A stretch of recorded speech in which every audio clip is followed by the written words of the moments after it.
The Global Child Protection Working Group, the international coordinating body for protecting girls and boys in humanitarian settings, has produced a video series on the minimum standards for child protection in humanitarian action.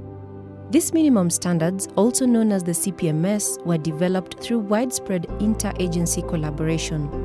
They are one of the companions to the Sphere standards. This video examines how to use them. It expects that you will have already looked at them. For other installments in the series, please go to the CPWG's website. The minimum standards for child protection in humanitarian action exist to solve challenges. They are practical, interagency benchmarks that are relevant to all actors. This video will help you use the whole set of standards in your preparedness and response programming. At the end, we will let you know where you can find more information and resources to support your work. Under each standard, you find background information on the topic, the standard itself, key actions to take in the preparedness or response phase, outcome and action indicators to measure your efforts, notes to guide the work, and a reference list. As an advisor, I found the key actions to be very useful, and they provide a nice overview of the different main points you should be doing in your programming on a certain area of child protection, or that you could be doing. We looked on Standard 16 through the key actions on community-based mechanisms and realized that we hadn't incorporated a component on peer-to-peer response monitoring, which was actually something that was quite useful for the project to be added in. There was a case in which I had to work with the Ministry of Social Affairs that was in Chad. And at that time we didn't have this child protection minimum standards.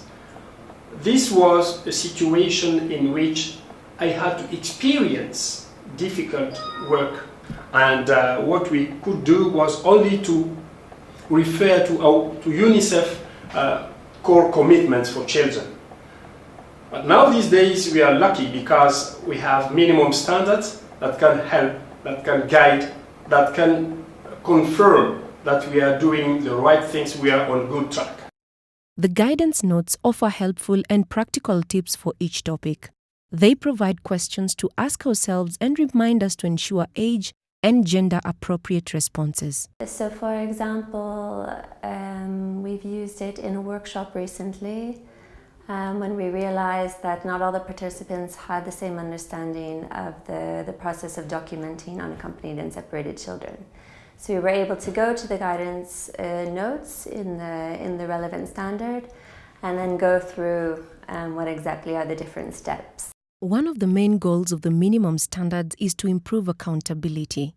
In order to do that, the CPMS clarify the ways that we measure the impacts of our work. They instruct us to consider both outcomes and actions and provide sample indicators and possible targets. Indicators for each standard can be directly incorporated into your project proposal and monitoring plans. First, however, adapt the targets according to the context and baseline. So CPMS standards and indicators greatly helped our programming and then design and monitoring staff member to understand what it takes to have a quality child protection program. Often we have a strong budget constraints coming from our management side or programming side to cut back our human resource cost in the project. But with these standards indicators clearly articulating what is the minimum standard between the children and trained staff member ratio, we are able to secure the quality staff members with the capacity building budget built in our project proposals. Donors and host governments are calling on us to demonstrate the value of what we do. Building an evidence base for child protection through assessing what works well, where and when is of growing importance. Minimum standards for child protection emergencies can be a foundation to help us create an evidence base for child protection. And what I mean by evidence base is twofold. One is create evidence to be able to program well, which is out of an assessment. So we use indicators that are in the minimum standards to do a good enough assessment of the situation to be able to program well. Then we generate evidence out of our programs to be able to see what programs work, what programs don't work, so that others can learn from our experience to improve their practices. The CPMS aim to strengthen all stages of humanitarian work and so should be used in preparedness, response and early recovery efforts with prevention woven throughout. When an emergency happens unexpectedly, you will need to look back at the preparedness actions to see what to consider. I particularly appreciate these minimum standards starts with the action for preparedness. Over the time we learned good emergency response are coming from good developmental program. This also relates with the principle number 5, which we talked about child protection system strengthening. In preparing for a new site camp in Jordan to observe the refugee influx, we have used the child protection minimum standard to assess the new site. The recommendation of that assessment was communicated to the protection sector to be incorporated into the camp setting up plan. So if you look at the key action section of the minimum standards, we'll see that it's divided into preparedness and response. And within each of those, we have prevention-related activities that are mentioned in the key actions. So within preparedness, you might do things that would ultimately prevent a separation or engagement of a child in child labor should an emergency happen. Within response segment, you also have activities that are to prevent a future harm to a child. Agencies integrate the standards and use them as a guiding tool. They complement existing strategies and policies. As we have seen, they can be used for programming on a range of issues. They can also be used for gathering and managing information, hiring staff, advocating for support from senior management, interacting with the media, or writing grant applications. So since the introduction of child protection minimum standards in our way of working in Burkina Faso, now key actors, implementing partners, can no longer do without them. So they have to introduce them in their planning. They'll have every time to show that they have at least integrated 1, 2, 3 minimum standards to make sure that everything is being conducted in a right way. Coordination is central to the CPMS. Using the same standards and indicators within and between individual agencies allows for greater harmonization. It also enables more reliable and efficient data collection. There is much greater potential for an effective collective response when different actors in the same context all use the CPMS to guide their work.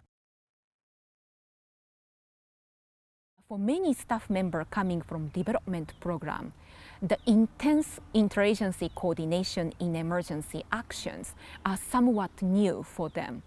But these standards really emphasize for better child protection practices, we need to coordinate and making sure that we are using the common forms and also taking joint actions and making mutual referral pathways.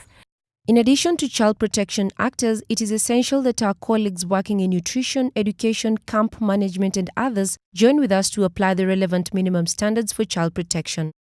This approach ensures that girls and boys are not harmed or put at risk by any humanitarian action. Previously, children were supported through one type of service, for example, the health services or security services. But the foundation of the minimum standards is based on the partnership approach in service provisions among different institutions.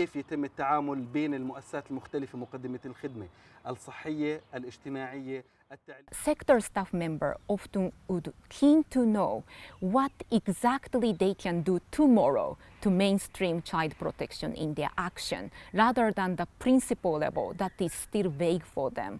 Child protection minimum standards really give them a key action points that they can implement in their sector immediately. And In addition, the child protection minimum standards also give opportunity for child protection staff members to think about what they can do to mainstream and understand how other sector team operates.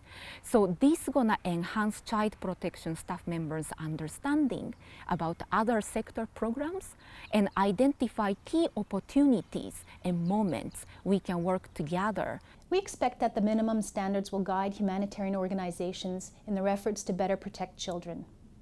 Moving forward, we will be encouraging all of our partners to adopt the child protection minimum standards and take active steps to ensure that they're implementing them in their programming.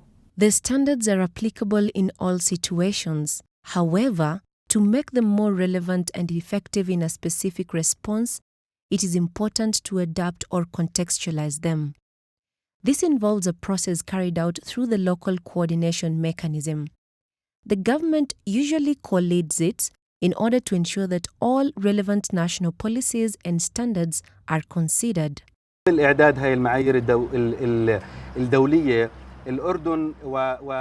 preparing the international standards, Jordan, led by the Council, started developing standards for family protection. Hence, when the CPMS was finalized, our aim was to harmonize between the standards developed by the global CPWG and those developed by the Council to come up with a unified set of standards to avoid any confusion among service providers. Contextualization is not about changing the words of the standards themselves, but prioritizing them, clarifying the guidance, agreeing on key actions, and setting common indicators. The end result is that all actors have the same understanding of how each relevant standard should be met locally. They're flexible, they can be adapted to your context, make it work for you. Contextualization can be undertaken as a preparedness or response measure.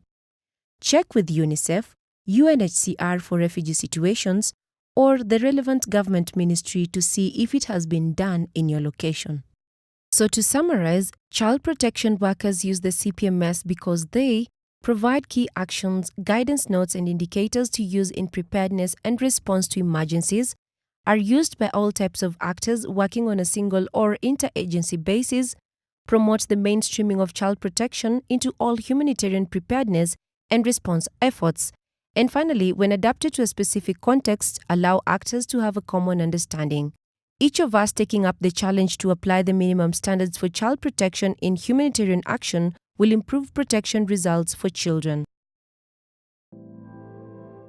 This video on using the CPMS is to help you use and communicate on the standards. The rest of the series focuses on specific standards for addressing child protection needs and developing adequate child protection strategies.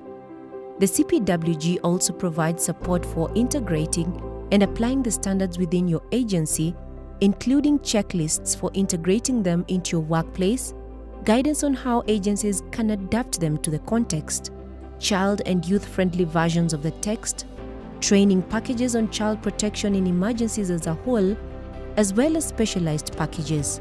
The CPWG may also be able to provide technical support and in-country resource persons. For more information and contact details, please go to cpwg.net/minimum-standards.